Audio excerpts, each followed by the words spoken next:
everybody, this is Worre and welcome to networkmarketingpro.com. Today I want to go through the 10 deadly sins in network marketing.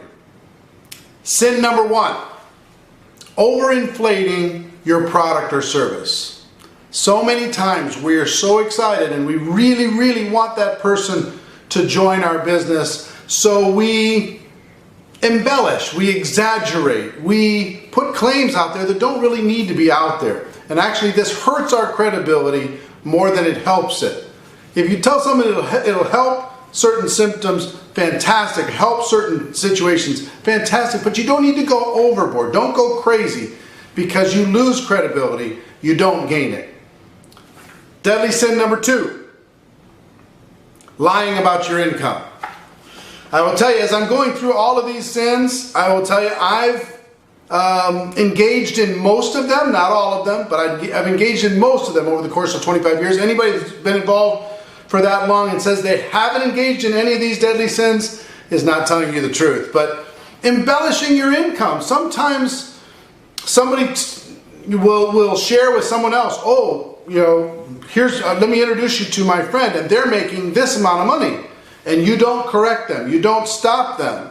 That's the same as lying. Going up and doing a testimonial, maybe your income's dropped a little bit from your highest ever income, and you say it anyway, or you feel like you have to inflate it a little bit more or a little bit more.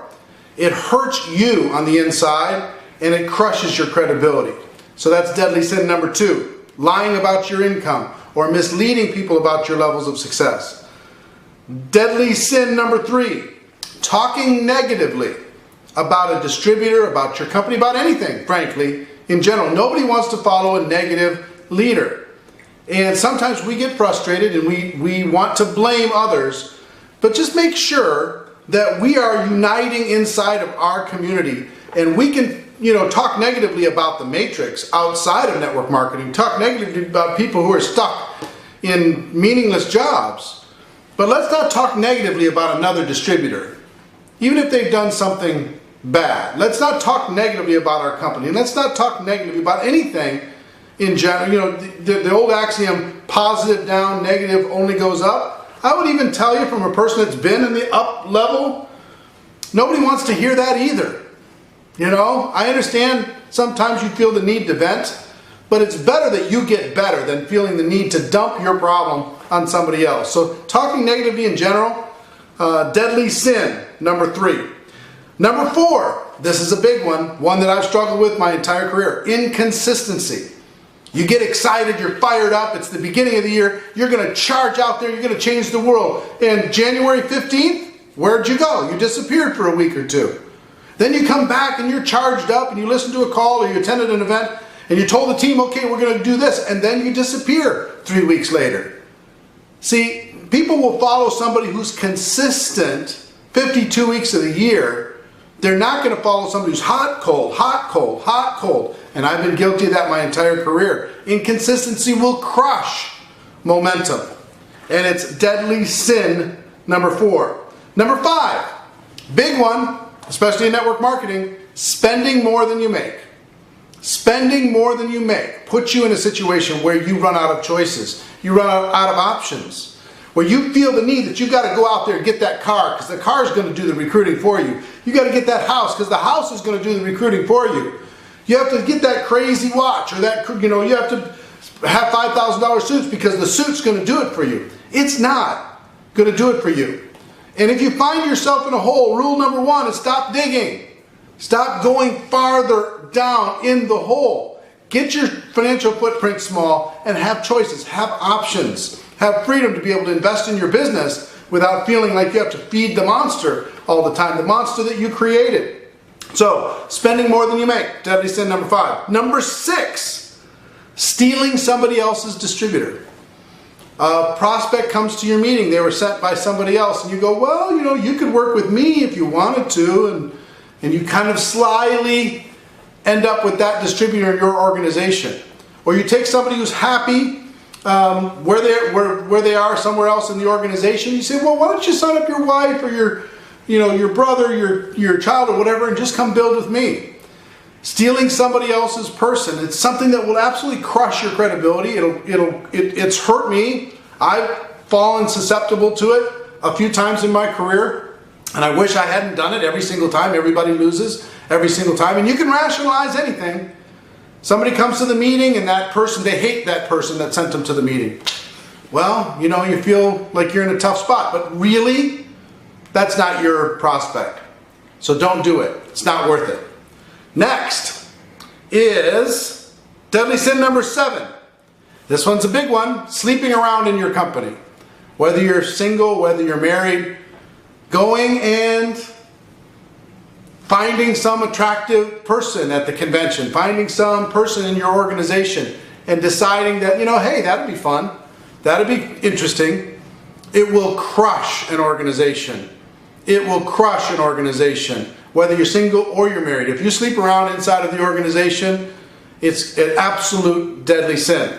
That's number 7. Number 8, the public drunk or the addict. The person who is engaging in inappropriate behavior publicly. What you do privately, that's up to you. It's still going to be an issue, of course.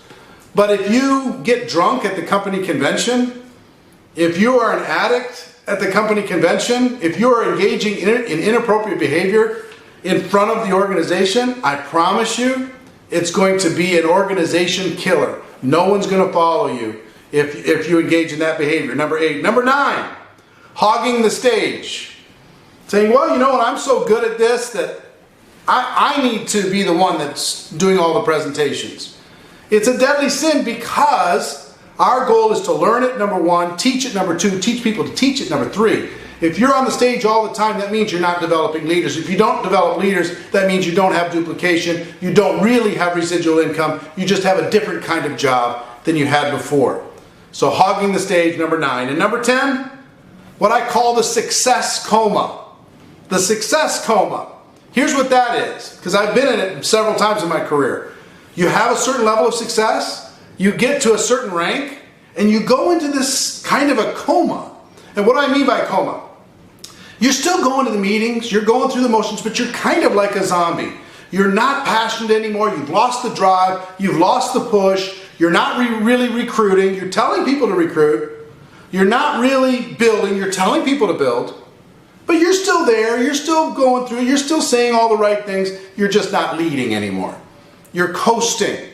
You're really in a success coma, and you need to snap out of it. And once you snap out of it, you're going to go, oh my gosh, I can't believe I was in that success coma for that long. Wow, the time that I wasted. So, let me recap all 10. Number 1, overinflating your product or service. Number 2, lying about your income. Number 3, talking negatively about anything. Number 4, inconsistency. Number 5, spending more than you make. Number 6, stealing somebody else's distributor. Number 7, sleeping around in your company. Number 8, the public drunk or the addict or engaging in inappropriate behavior. Number 9, hogging the stage. And number 10, the success coma. So, after 25 plus years in this profession, I've seen all of these things. I've seen what they do to organizations. What I would tell you more than anything else, just look for these. See if any of them struck a nerve. If any of them struck a nerve for you, use that to be able to create a better game plan for the next year. Use that to say, okay, I'm going to get away from that bad habit and I'm going to engage in this new good habit. I'm going to replace that bad habit with a good habit. I'm going to change. I'm going to get better. I'm going to make this next year my best year of my life. I hope that's been valuable to you. And ladies and gentlemen, my wish for all of you is that you decide to become a network marketing professional. You decide to go pro because it is a stone cold fact that we have a better way. Now let's go tell the world. Everybody have a great day, and I'll see you tomorrow. Take care. Bye-bye.